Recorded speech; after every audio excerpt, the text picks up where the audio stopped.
Hello everyone, my name is Jillian and I'm the HR recruiter here at Project Solutions. Today we're going to discuss finding your organization's greatest assets, people.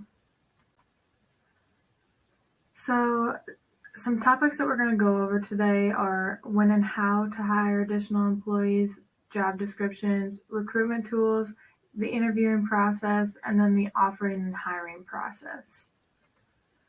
So one of the most important tasks in a business is workforce management. This means ensuring that you have the right people and the right number of people to keep your company running smoothly.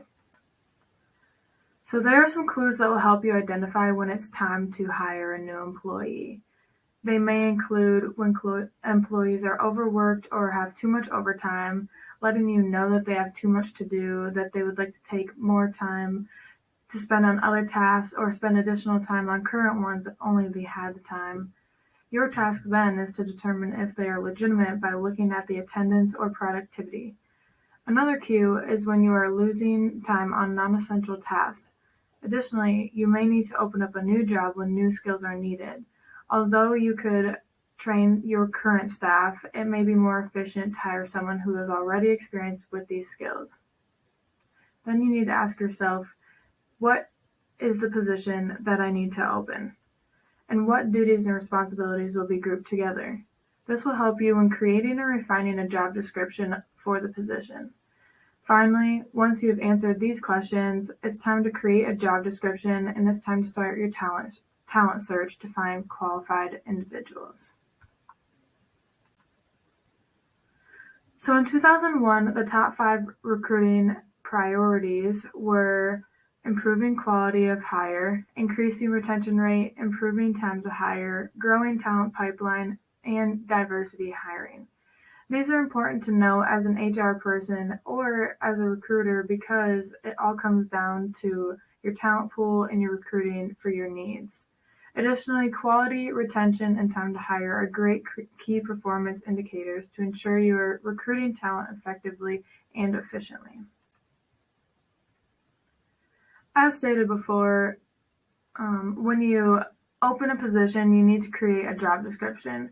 No state or federal law requires a job description, but job descriptions can be helpful tools both for practical and legal reasons. A job description is a simple tool to accurately reflect the duties and responsibilities of position. When well written, it produces a realistic picture of the job and answers the question of what does this person in this role actually need to do? So then you might ask yourself, why are we using this job description? So along with being a great recruiting tool, job descriptions are used for a variety of reasons, such as determining salary levels, conducting performance reviews, clarifying missions, establishing titles and pay grades, and creating reasonable accommodation controls. A job description not only describes the position's responsibilities, it sets the foundation for recruiting, developing, and retaining talent, and also it sets the stage for optimum work performance by clarifying the responsibilities, the expected results, and the evaluation of the performance. It's also an important component to maintaining an equitable compensation system and ensuring legal compliance. So that was a brief overview of what they are and why we use them. Now you may be asking, what should it include? So job description should include a general description of the position, to include duties, objectives, essential and non-essential functions, knowledge, skills, and abilities, and make sure that with those you're being specific, whether or not the position is exempt or non-exempt status, the reporting structure, measurable duties, for example, responsible for turning in daily reports to project manager and assisting with monthly report for prime. This is just an example, and having these clear, measurable duties will help for setting clear expectations for the job. There are many tools at your disposal to aid in the recruitment efforts. It is important to take time to research HR software or websites that can streamline the entire recruitment process and work best with your recruitment needs. So as I said before, there are many ways to find qualified applicants. Putting the job posting out on a recruiting website is one of the most common ways. In 2017, 7 out of 10 people used Google to search for job openings. Searching for job openings online is very common, and there are many types of recruiting software that will assist in the creation of a good job description, as well as get your job posting viewed by more potential candidates and expanding your candidate pool. There are different types of HR software that you can link your job opening to, multiple recruiting websites automatically, which will help save time with the recruitment process overall. Another way to find the right candidate is through active recruitment, using platforms such as Indeed, LinkedIn, or other websites to reach out to candidates that have posted their resumes online and have the qualifications that you would prefer. Job fairs are another great way to get your company's name out there. They can be a great way to meet applicants because most individuals that are at job fairs are typically actively searching for a new job. And if they're not, you'll still be promoting your company's name and getting your name out there. Lastly, you could hire someone internal. Hiring internally can be beneficial because the individual already knows the company's culture, its values, and its environment. Additionally, the individual already has relationships within the company.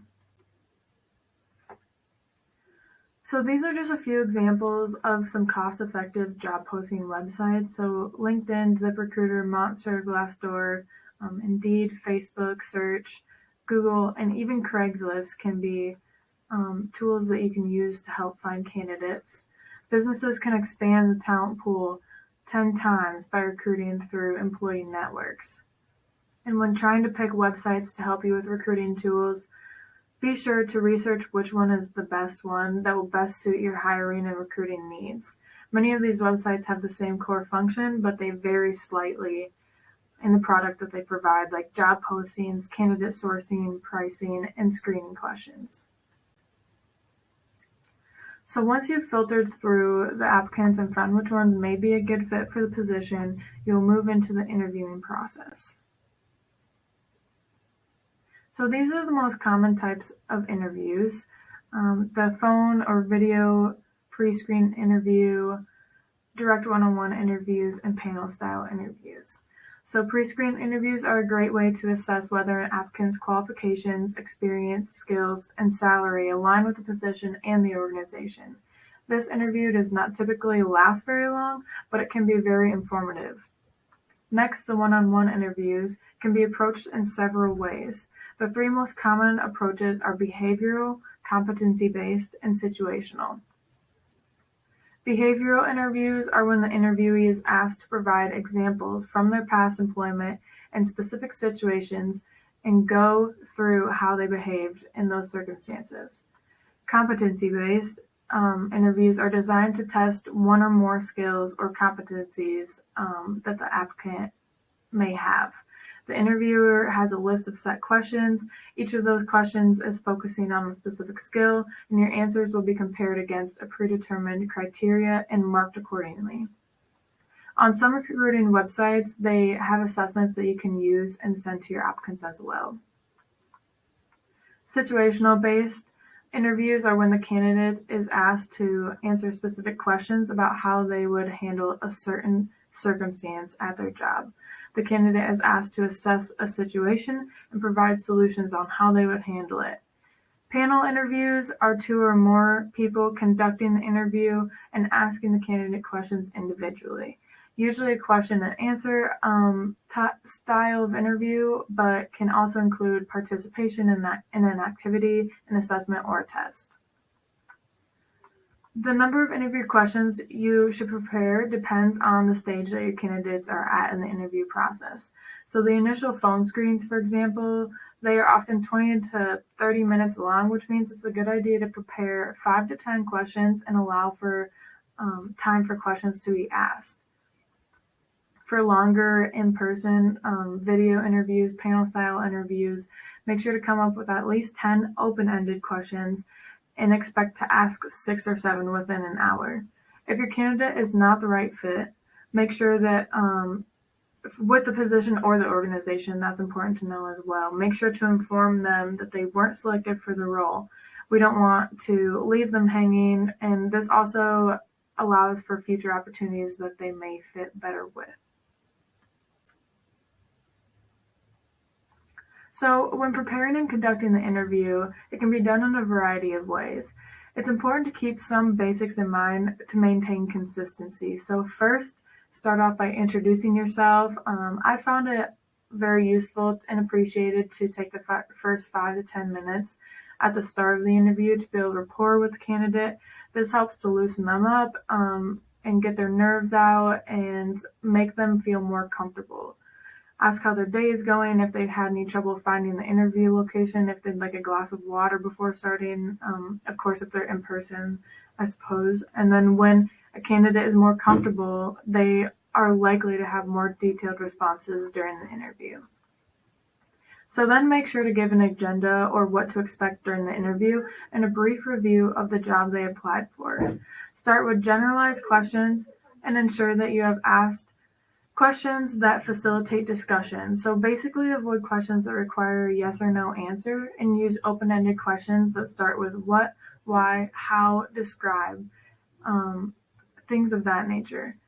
And when asking open-ended questions, be sure to include the behavioral questions so candidates can elaborate on their skills and experience and display their ability to tackle challenging topics.